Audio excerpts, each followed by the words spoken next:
Hello friends, ಇವಾಗ ಪಂಚಮಿ ಬಂತಲ್ಲ, ರವೆ ಉಂಡೆ ಯಾವ ರೀತಿ ಮಾಡೋದು ಅಂತ ನಾನು ನಿಮಗೆ ಈಸಿಯಾಗಿ ಹೇಳ್ಕೊಡ್ತಾ ಇದ್ದೀನಿ. ಯಾರೆಲ್ಲ ಇನ್ನೂ ನನ್ನ ಚಾನಲ್ಗೆ ಸಬ್ಸ್ಕ್ರೈಬ್ ಮಾಡಿಲ್ಲ, ಪ್ಲೀಸ್ ಸಬ್ಸ್ಕ್ರೈಬ್ ಮಾಡಿ, ಶೇರ್ ಮಾಡಿ, ಲೈಕ್ ಮಾಡಿ ಹಾಗೂ ಬೆಲ್ ಐಕಾನನ್ನು ಕ್ಲಿಕ್ ಮಾಡಿ. ರವೆ ಉಂಡೆ ಮಾಡಲು ಬೇಕಾಗಿರುವಂಥ ಸಾಮಗ್ರಿಗಳು: ಒಣ ದ್ರಾಕ್ಷಿ, ಸಕ್ಕರೆ, ತುಪ್ಪ ಹಾಗೂ ಬಾಂಬೆ ರವೆ ಮತ್ತು ನೀರು. ಹಾಗೆ ಇದಕ್ಕೆ ಯಾರಿಗೆಲ್ಲ ಡ್ರೈ ಫ್ರೂಟ್ಸ್ ಇಷ್ಟನೋ ಅದನ್ನು ತುಪ್ಪದಲ್ಲಿ ಹುರಿದು ಹಾಕೋಬೋದು. ಇದಕ್ಕೆ ಮೊದಲಿಗೆ ಒಂದು ಪ್ಯಾನ್ ಇಟ್ಕೊಂಡು ಅದಕ್ಕೆ ಒಂದು 4 ಸ್ಪೂನ್ ತುಪ್ಪವನ್ನು ಹಾಕ್ಕೊಂಡು ನಂತರ ಅದಕ್ಕೆ 2 ಗ್ಲಾಸ್ನಷ್ಟು ರವೆ ಹಾಕ್ಕೊಂಡು ಅದನ್ನು ಮೀಡಿಯಮ್ ಫ್ಲೇಮಲ್ಲಿ ಇಟ್ಕೊಂಡು ಹುರಿತಾ ಇರಬೇಕು. ಈ ರೀತಿಯಾಗಿ ಎಲ್ಲಿವರೆಗೂ ಹುರಿಬೇಕು ಅಂದರೆ ಅದು ಒಂದು ಸ್ವಲ್ಪ ಅರಳು ಬಂದಂಗೆ ಅನಿಸುತ್ತೆ, ಅಂದರೆ ಸ್ವಲ್ಪ ಕಲರ್ ಚೇಂಜ್ ಆಗುತ್ತೆ. ಮತ್ತೆ ಬೇಕಂದರೆ ತುಪ್ಪ ಹಾಕ್ಕೋಬೇಕು, ಅದು ಕಡಿಮೆ ಅನ್ನಿಸ್ತಾ ಇದೆ ಅಂದರೆ. ಸೊ ಈ ಥರ ತುಪ್ಪ ಹಾಕಿ ಹುರಿತಾ ಇರಬೇಕು. ಯಾರಿಗೆಲ್ಲ ತುಪ್ಪ ಇಲ್ಲಪ್ಪ ಇದು ಮಾಡೋಕ್ಕಾಗಲ್ಲ ಅಂತ ಅಂದ್ಕೊತೀರ ಅಂಥವರು ಅಂಗಡಿಯಲ್ಲಿ ವನಸ್ಪತಿ ಅಂತ ಸಿಗುತ್ತೆ, ಡಾಲ್ಡಾ. ಸೊ ಅದನ್ನು ಕೂಡ ಹಾಕಿ ಮಾಡ್ಬೋದು. ಸೊ ಈ ರೀತಿ ನಿಧಾನಕ್ಕೆ ಹುರಿತಾ ಇರಬೇಕು, ಬಿಡಬಾರ್ದು, ಫ್ರೈ ಮಾಡ್ತಾನೆ ಇರಬೇಕು ನಿಧಾನಕ್ಕೆ. ಸ್ವಲ್ಪ ಬಿಟ್ಟರು ಅದು ಸೀದೋಗ್ಬಿಡುತ್ತೆ. ಸೊ ಈ ರೀತಿ ಲಾಸ್ಟ್ಗೆ ಈ ಕಲರ್ ಚೇಂಜ್ ಆಗುತ್ತೆ, ರವದ್ದು ಚೇಂಜ್ ಆದಾಗ ಅದನ್ನು ಆಫ್ ಮಾಡಿ ಇನ್ನೊಂದು ಪ್ಯಾನಲ್ಲಿ ನಾವು 2 ಗ್ಲಾಸ್ ರವೆ ತೊಗೊಂಡಿದ್ರೆ ಅದಕ್ಕೆ 1.5 ಸಕ್ಕರೆನ ಹಾಕ್ಕೋಬೇಕು.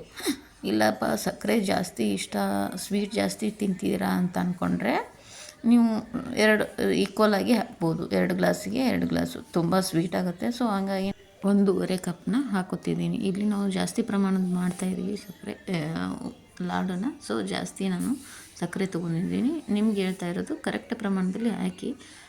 ಆಮೇಲೆ ಸಕ್ಕರೆ ಹಾಕಿದ ಮೇಲೆ ಅದು ಸ್ವಲ್ಪ ತೋಯುವಷ್ಟು, ಅಂದರೆ 50 ml ಅಷ್ಟು ನೀರನ್ನು ಹಾಕಿ ಈ ಥರ ಲೋ ಫ್ಲೇಮಲ್ಲಿಟ್ಟು ಅದನ್ನು ಕೈ ಆಡಿಸ್ತಾ ಇರಿ.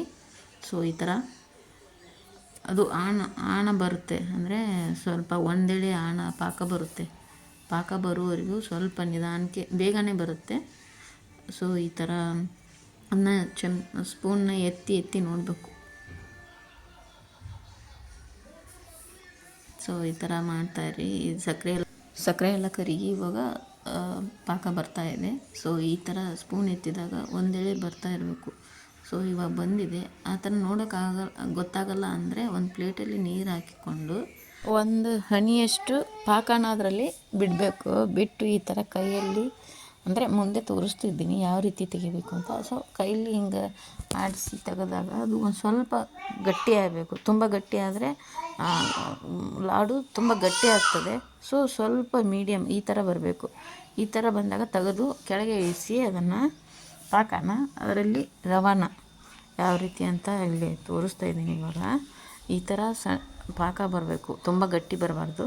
ಸೊ ಹಿಂಗೆ ಪಾಕನ ಇಳಿಸಿ ರವಾನ ಹಾಕಿ ಈ ಥರ ತಿರುವಿ ಇದ್ರ ಮೇಲೆ ಒಂದು ಪ್ಲೇಟ್ನ ಮುಚ್ಚಿ 1 ತಾಸು ಅಥವಾ 2 ತಾಸು ಅದು ಬಿಕ್ಕೋಬೇಕು ಮೀನ್ಸ್ ಸ್ವಲ್ಪ ಗಟ್ಟಿ ಆಗಬೇಕು. ಅದು ಇದೆಲ್ಲ ಅದು ರವೆ ಆಳ್ತದೆ ಅದರಲ್ಲಿ ಪಾಕದಲ್ಲಿ.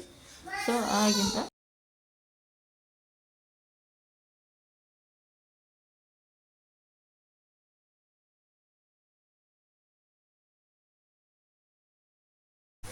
ಸೊ ಈ ಹದಕ್ಕೆ ಬರ್ತದೆ. ಅವಾಗ ಅದನ್ನು ಸ್ವಲ್ಪ ತಿಕ್ಕಿ ಈ ಥರ ಉಂಡೆ ಮಾಡಿ ನೋಡಬೇಕು ಬರ್ತದ ಇಲ್ವ ಅಂತ.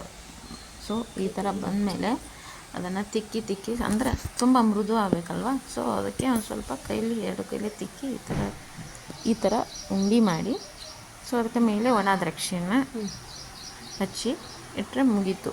ಈ ಉಂಡೆ ರೆಡಿ, ಸವಿಯಲು ಸಿದ್ಧ ರವೆ ಉಂಡೆ.